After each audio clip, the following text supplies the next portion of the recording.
Biggest feet ఒక ఆధునిక engineering అద్భుతం. ఇది మానవ ఆశయానికి, భూమి సంపదను వెలికి తీయాలనే మన కోరికలకు నిదర్శనం.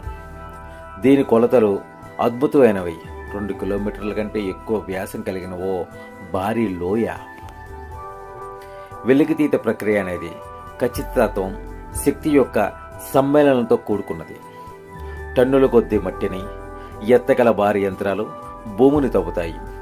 వజ్రాల ఖనిజాన్ని ట్రక్కులపైకి లోడ్ చేస్తాయి. ఆ ట్రక్కులు విలువైన సరుకును ప్రాసెసింగ్ ప్లాంట్లకు తీసుకువెళ్తాయి. ఆ తర్వాత ఖనిజం అణిచివేయడం, కడగడం, వేరు చేయడం వంటి సంక్లిష్ట ప్రక్రియలకు లోనవుతుంది. చుట్టుప్రక్కల ఉన్న శిల్పం కంటే బరువైన వజ్రాలు గురుత్వాకర్షణ ఉపకేంద్ర శక్తిని ఉపయోగించి వేరు చేయబడతాయి.